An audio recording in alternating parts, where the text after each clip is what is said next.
What's up guys, you're watching Li-Fi TCG. Today's video is going to be about Pauper Tron. Now the most recent set that's just come out, or the most recent standard legal set anyway, is the Brothers War. And it's been out for a little while now, it's not super new, but it does include one of the most significant cards for this Pauper archetype that we have seen in a long time. So just quickly talk about the changes I've made to the deck. I'm really happy with how it plays, and let's get into it. So starting with the mana base, of course we have the 12 Tron lands, 4 Urza's Mine, 4 Urza's Power Plant, 4 Urza's Tower. Quite similar to the previous version of the deck, we still have 2 islands, 1 Bojuka Bog, the 4 Sea Gate, and the 2 Heap Gate, and 1 other land which I'll talk about in a second. So in terms of cards in the list, the card I'm actually the least confident about is this second Heap Gate. In the previous version of the list I was playing Navigation Orb, in which case the second Heap Gate was quite strong because you would often assemble a large number of gates in play. You could fairly reliably activate 2 in 1 turn cycle. You needed a high number of gates in the list just to make your Navigation Orbs still live in the late game. But I'm not playing Navigation Orb anymore, and you'll understand why when I get to the artifacts in the list. So the second Heap Gate is a lot less necessary. You still want 1, because the Shimmering Grotto mana ability is still useful to have access to, just as 1 copy. Having an untapped land that can make any color of mana straight away. And the ability that makes treasures is also quite good. But I don't know if you necessarily need a second one. Viable options you could switch it to. You could make it another Thriving Isle, or just a different color of gate. If you want more mana consistency, you could make it a Thornwood Falls, or even a Radiant Fountain if you want the life gain option. Mortuary Mire is not a terrible card. I don't like the fact that it comes into play tapped. You probably want to minimize lands that do that, but it's worth keeping in mind, I suppose. And a cycling land is also okay, but I think these are about the limit of what you could choose. You could also just play a 3rd island as well. That's completely reasonable. Or if you do like the Shimmering Grotto style of effects, but you don't think the second Heap Gate is needed, you can play, I think it's called Crystal Grotto, which is the same thing as Shimmering Grotto, but it just scries 1 when it enters the battlefield. So that's not a bad option either. But yeah, the second Heap Gate I'm a little bit iffy on. So if you have any strong opinions about, you really want to play a 3rd island or whatever, then I would cut the second Heap Gate. The last land, which is a new card from Brothers War, is Tocasia's Dig Site. So, in case you don't know what this one does, it's land untapped, taps for colorless mana. You can pay 3 and tap it to surveil 1. So you look at the top card, you either leave it on top or put it in the graveyard. So this is quite similar to a card the deck has played in the past, Quandrix Campus. So that land was enter battlefield tapped, can tap for blue or green, and has 4 and tap to scry 1. So the difference between scrying and surveilling is not that significant. It's pretty. It can come up that you'll put the card in the graveyard to use it for later, but it's not super common. But the really, really good thing about having this new card compared to Quandrix Campus is having the surveil effect on an untapped land. Because often what this card is in the deck for is what you get with your Expedition map or your Bojuka Bog when you don't want mana anymore because you have Tron already set up. You just want to dig for more relevant spells. So in that situation, having to wait 1 more turn for your Quandrix Campus to untap before you can use it is a big deal. And also the fact that it costs more mana to activate as well. Just that 1 mana can make quite a big difference. So I've been pretty happy with the Tocasia's Dig Site. Again, this kind of effect, like a thing that you can map or rotate for in like mid to late game when you're looking for more action, it does compete a bit with Mortuary Mire. Like you get back a Mulldrifter or a Mnemonic Wall, or has a similar kind of effect to like make sure your next draw is live. But Mortuary Mire has the issue that you need to have already found that one of those effects during the game, and like on the early turns when you're trying to set up your plays, like the fact that it doesn't do it, it won't do anything, and it also comes into play tapped is a bit of an issue. So yeah, I've been pretty happy with the Tocasia dig Site, but I would just keep in mind that like maybe as that effect, Mortuary Mire could possibly be better, but I've been very happy with the dig Site so far. I think it's really strong. Onto the spells, which are largely the same or similar to a previous version of the list. The basic Flicker package is still unchanged. So Pulse of Murasa, Ephemerate, Flicker, one of each. Second Flicker is a bit better now because you have more artifacts that draw cards when they enter the battlefield, which is a thing that we have not had since the Prophetic Prison ban. I'm still only on 1 just because I don't think it's so necessary to play 2 Flickers. Like you can pretty reliably find the teachings and search for it whenever you need it. But it's definitely more viable now to play 2 Flickers than it has been previously. So those 3 there. Then of course the creature part of the Flicker package. The 4 Mulldrifter, 3 Mnemonic Wall, and 1 Dinrova Horror.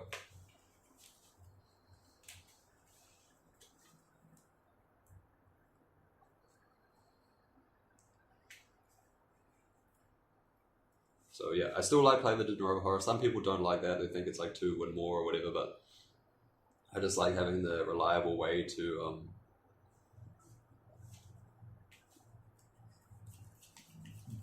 deal with any permanents, and also it makes winning the game a bit more straightforward than if you are using like no win conditions or compulsive research or lightning bolt or something like that. Yeah, I think it's still fine to have Dinrova Horror over other types of win cons. And I think I'll just stop kind of like burying the lead and just talk about the artifacts because some other aspects of the deck might need that as context. So the previous version of the list that I was playing played Navigation Orb, which is a 3 mana artifact. You can pay 2 and tap it. So search your deck for 2 basic lands or gates. You put 1 into play tapped and 1 into your hand. So that's good for Tron because it's a colorless card that turns into colored mana. So it lets you ramp and cast your spells. But I've completely cut those now. So before the list was playing like 4 of those orb and like 3 Simic Signet, I think. So what the deck is using now is 4 Energy Refractor. This is the big addition from Brothers War. And 3 Network Terminal. And I also have the artifacts from the previous version, 1 Meteorite and 4 Expedition Map. So Energy Refractor is a very, very good card for the deck. Like, it's a bit debatable whether it's better than Prophetic Prism. I think the answer is probably no. Like, you're typically not going to use that so many times in one turn cycle that losing the mana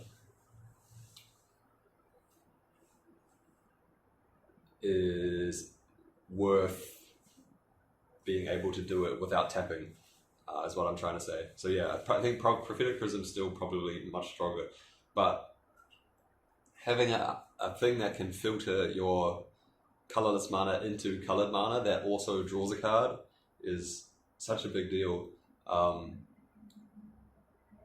Compared to a Navigation Orb and also compared to like Simic Signet, the way the deck functions,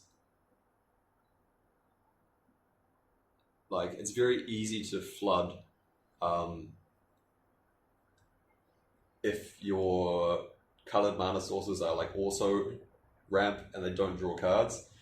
Like ideally the ramp you get from your mana base from the Tron lands itself should be enough. So yeah, so just having these colored mana sources that aren't ramp but draw cards is just a better pairing with the Tron lands. And then in terms of the network terminal,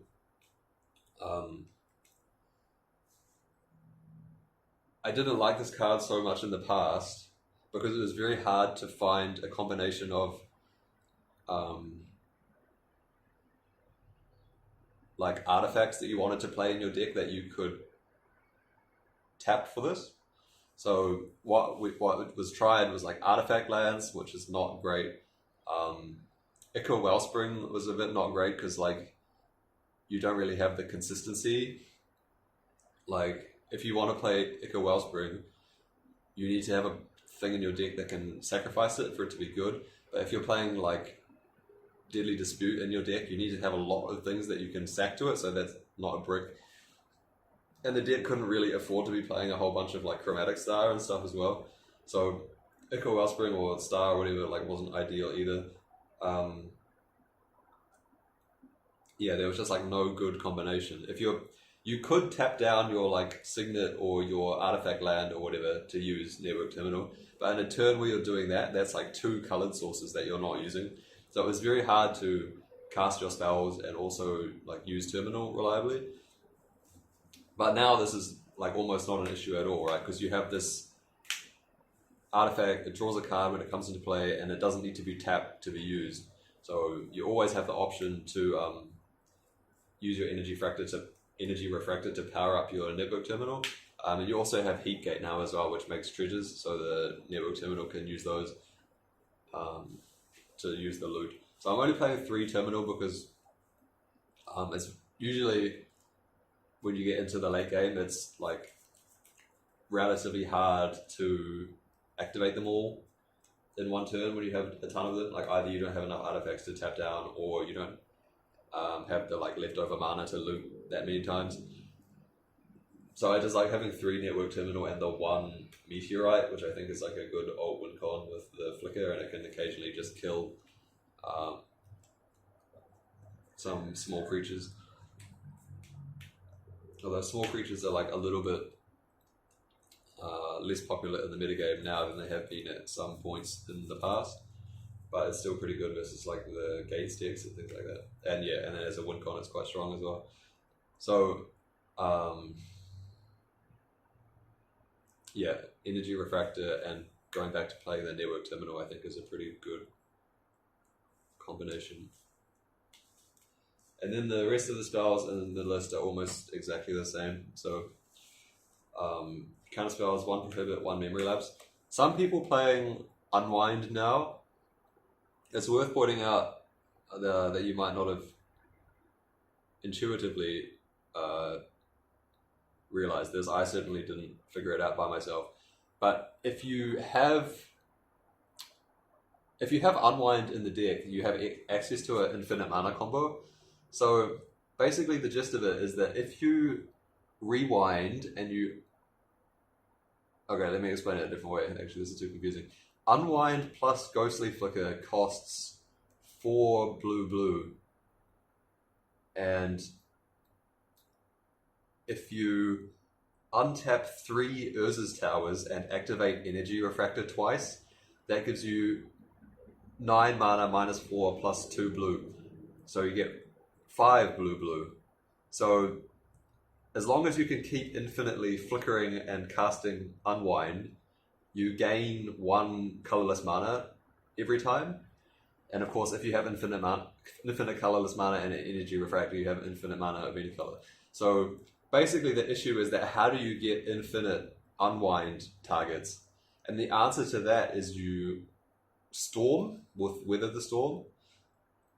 So if you have Energy Refractor, 2 Mnemonic Walls, Ghostly Flicker, and 3 Urza's Towers, and Weather the Storm, and Unwind, and you have like enough mana and storm count to like start off with a Weather the Storm to like make a few copies to get yourself started, then you have infinite mana. So obviously this is basically impossible to execute online.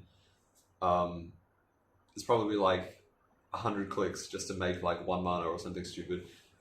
Like in theory, you could like shortcut it in if you're playing in paper, but I don't know if you actually want to play Unwind or not. Like, as one of those things, like, as a way to just guarantee that you don't lose versus infinite life or like too much life that you're about to deck yourself and you can't attack with Dinrova Horror, and maybe you don't want to play like the compulsive research loop in your deck or something. Like, it's nice to be aware of that as like a thing that you can put in your deck to give yourself that kind of inevitability. But like having a 3 mana like negate in your deck is not super appealing. Even with the like Tron boost that it gives you. And I don't think the deck has enough other ways of that inevitability. You have the way to not deck yourself, etc., etc. But I mean, if you really wanted, if that sounds appealing to you, or you think like Unwind is a just good card in general, then you can cut the Memory Lapse for it, I think. But I like having the 2 mana counter spells that can hit more different targets. Sorry, that was a bit of a tangent, but yeah, just now with the Energy Refractor, you do have access to that infinite mana combo, worth pointing out. Then the defensive spells, I have 1 Weather the Storm, 1 Tangle, 1 Moment's Peace, and another Moment's Peace, 2 Moment's Peace. This is a bit lower than what most people are playing, but I'm also playing like a few more mystical teachings to help find these. So yeah, you can maybe look at tweaking that to your own preference, but I haven't been too concerned with this arrangement so far. Like, it seems to be enough ways to not die to combat and so on. So 4 green spells, 3 mystical teachings. We have the 1 crop rotation. Some people are playing a lot more of this card now, and they're trimming the expedition maps. They're playing like 3 crop rotation and 1 map, or like 0 map. That is better now than it has been in the past. The issue with like playing a ton of crop rotations in the past was that like, if you're at the point of the game where you have Tron already assembled, either you're like crop rotating your Urza's Mine into an Urza's Tower, which requires you to have 2 Urza's Mines already, right? Because if you rotate one away, if you rotate your only Urza's Mine away, you lose Tron. So you can only do that if you have an excess Tron land, and it's only giving you like 1 extra mana anyway. So like in that case, the crop rotation is basically equivalent to just like playing an island from your hand or whatever. Then you could rotate away your Thriving Isle or whatever into Urza's Tower, which is plus 2 mana, so that's a bit better now. But like, in the past, if you were doing that, it meant you were losing your Thriving Isle, right? You were losing one of your colored sources. So the like raw amount of mana you had access to was increasing, but it also made it like quite a lot harder to cast your spells because you're bottlenecked on colors. But that's much less of a concern with the way the deck is built now, because it has Energy Refractor in it. So as long as you have 1 Energy Refractor in play, you have infinite colored mana, right? So in that spot, it's much less of a downside to rotate away your basic islands or your Thriving Isles into more Urza's Towers. So yeah, playing a lot of crop rotations now is a bit better, and of course it also has the upside that it's like less total mana spent to search for your Tron lands that you need to get started. Personally, I just don't like the resource investment. Like, I think it's a bit too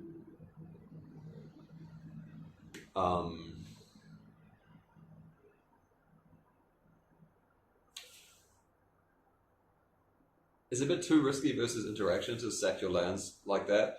It also makes your deck a little bit worse in terms of mulligans, because like if you keep like Tron land, map, Refractor, it's like an example hand like that, that's pretty good. But if you have like Tron land, crop rotation, Refractor, now you really need to find like an extra land before like your crop rotation does anything.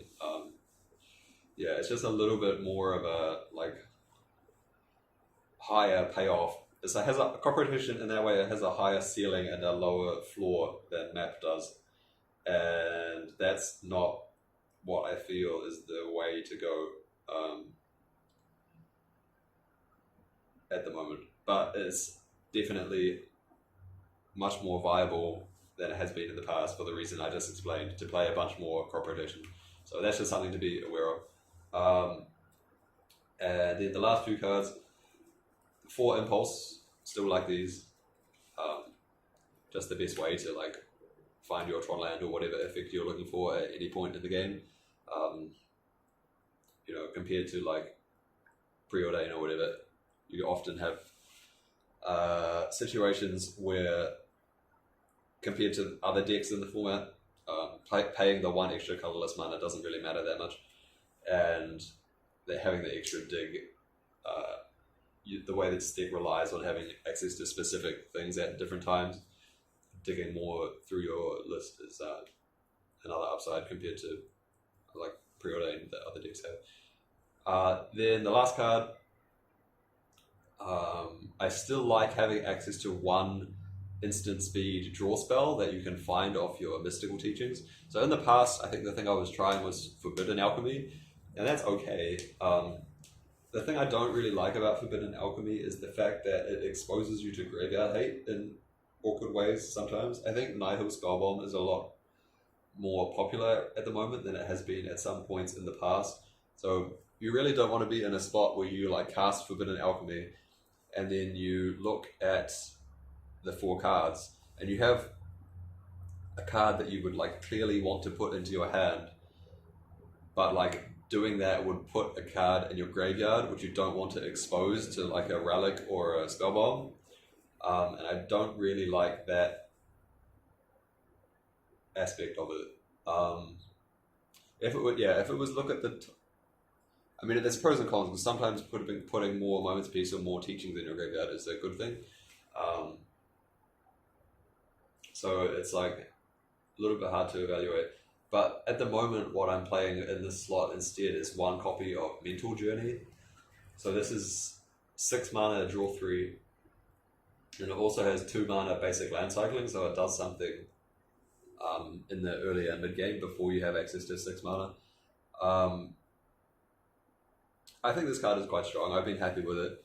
If you didn't want to play Mental Journey, like you think that's a bit overkill, the next card that I would probably recommend is Behold the Multiverse, the Scry 2, Draw 2 card with Foretell. I think that's pretty good. Reign of Revelation is okay too. And you could also consider playing Deadly Dispute, because you do have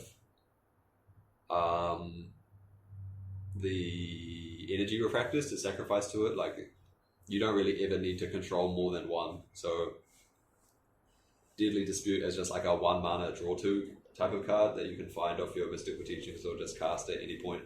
I think that is pretty reasonable as well. Like, I don't think you want to play more than 1, because you can't sack things to it that reliably. But at the point in the game where you're like looking for a thing to teachings for,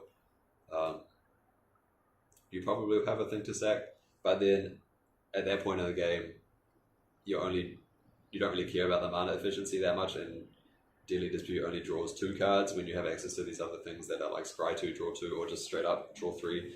So yeah, that's why I'm not playing Deadly Dispute, but it's worth pointing out that like I don't think it would be that bad if you really wanted to play one. Yeah, so that's the entire 60 at the moment.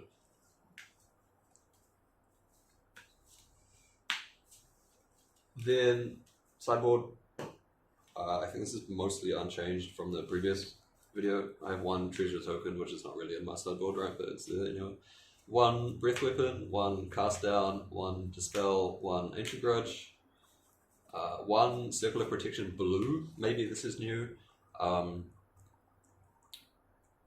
Like versus the Tolarian Terror decks, either the blue-black one or just the mono-blue one.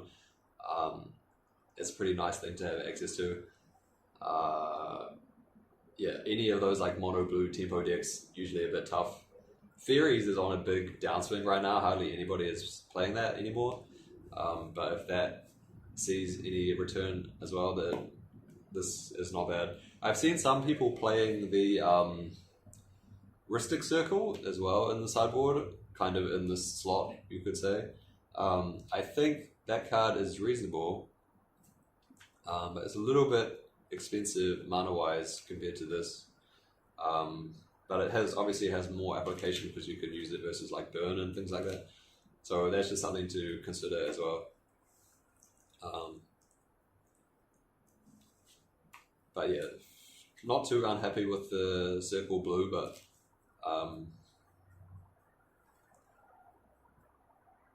yeah, it's obviously very narrow in the kind of matchups you can bring it in, so could definitely see cutting it in the future depending on what the metagame looks like. Then I have the usual 4 Hydroblast and 4 Pyroblast. As I keep saying, like plus minus a number of these is viable as well, because you can play more, because you can play the red and blue elemental blast as well if you want like 5 of these, or you can trim them if you don't think it exactly works. But yeah, I'm relatively happy with 4/4. Like, I would be surprised if it was correct to play like more than 5 or less than 3 of either of these individually, but like that's the range that you can think about. In the last 2 cards, I have 1 Fangren Marauder. I still think this is probably the best card versus Affinity, and I think you probably should play a second one. The card I have actually here sleeved is Capsize, which is only really good versus Gate decks, so I probably wouldn't play it. It's just a card I happen to have in the sleeve that I was testing for fun or whatever. Yeah, versus Affinity, I think you do need a bit of help. Like, their deck is very flexible. There's not a very obvious way to attack it, because like all their stuff is just so efficient, and like they have all the card advantage. They can burn you out. They can attack you with a bunch of stuff. Like, if you focus on stopping like a one particular element of their deck, like you decide you really don't want to be attacked by Mere Enforcer, so you're going to play a ton of like Ancient Grudges, then you might just die to Geomatic Angular, or you might just die to like being Galvanic Blasted a bunch of times. So like, what I'm trying to say is that Fangren Marauder is basically one of the only reliable things that basically gets in the way of like all the plans that Affinity has, which is why I would probably recommend playing at least 2, because like you don't have a way to search for it. You want to make sure that you can draw it in a reliable time frame. And I think I mentioned in the previous video as well, but it's also very good with the Heap Gate, because every time you make a treasure, you're gaining 5 life off it. Yeah, so that's the entire list. I think I've cut the Ancient Grudge in the past. Like, as I say, it's not ideal versus Affinity because they have a lot of draws that just don't care about it. But there are a lot of uptick in like relics and Nihil spell bombs at the moment because of the Tolarian Terror part of the metagame. So just having a card you can search for to deal with that is valuable right now, I think. You could also play Deglamer over this, or maybe Wilt, but yeah, I think having one slot on a card that does that is worth it. Yeah, I still like the Dispel, and the cast down is like pretty narrow, but I think like having the one slot just to give you like more action versus weird stuff like X-Bane Guardian or like Tireless Tribe, like they're not, or even Ulamog's Crusher, for example, like these cards aren't super common, but like using one slot in the deck on this effect is pretty worth it, I think, because it's pretty hard for you to deal with those things otherwise. So yeah, yeah, that's the list. So yeah, there's a few of the sideboard cards which are still need to be fine-tuned a bit, and I don't know whether I want to play that second Heap Gate, whether that should be a different land, but I'm mostly pretty happy with everything else. The Energy Refractor is a really, really big upgrade for the deck. It's way, way better for the deck to be playing those kind of cantrip filtering effects rather than like Signets or the Navigation Orb. Like I was reasonably happy with the Orb like previously when we didn't have the Refractor. I thought that build was fine, but like this build is much, much better than that. So yeah, I'm happy to be playing this deck again now. So let me know what you thought about that, if you've been trying your own build of this deck.